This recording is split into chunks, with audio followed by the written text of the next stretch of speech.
Yeah. Me video we ama Ghana for Maya on ne mranti a yeti abrochiri a yasesa Ghana for Maya aguye so say ye frɛ mo say ye girls ana ya yerenom. That is the secret ya ewo one ne mpratwe mnie. Oni se wote akwantuom. Ono be kasa na dwo a eye just of 1 hour. But before 1 hour no ono woni serious boy ewo wo wachi na odi watu wo se wo ye Mr. Otua nti the secret ne woni no oye call a wo be hu se na akati phone no opa frene onfa phone ne biem at satam ne guy aba ho ana woni no oye call na akacho se o daddy ana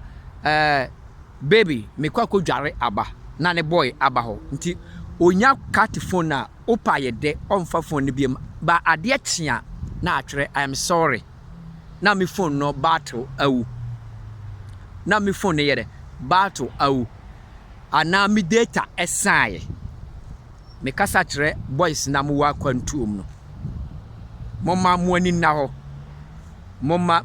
na ho by ohia sika de a ni data ensa ohia sika ne battery enfollow off for ono nkomodi onde wudi agura saa de no ono obedi nkomo fra no pa kosi anwumre ba ne nsa kasika ne wie a ne guy ba hope no matter how woni no ye call a ono wonye call no full day night no because when is abrochire for de mono da bia mo ye busy nti asem bia obeka akire no wo ka obeto team nti moma mo ani na ho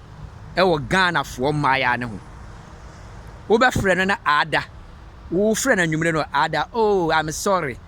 na mani kum na me dae abrochire fo asem wo ya me kan moma ani na ho pa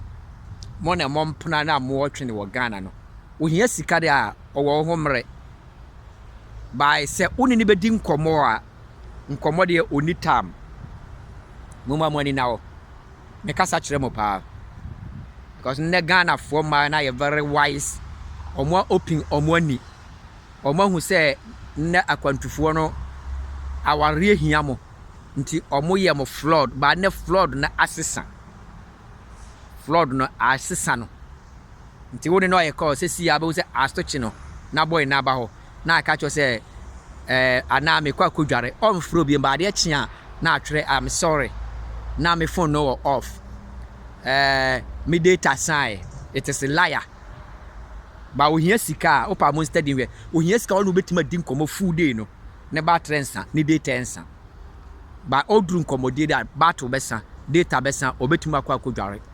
momma mo ni na wa kwantufo no ni ameka sa kire modo no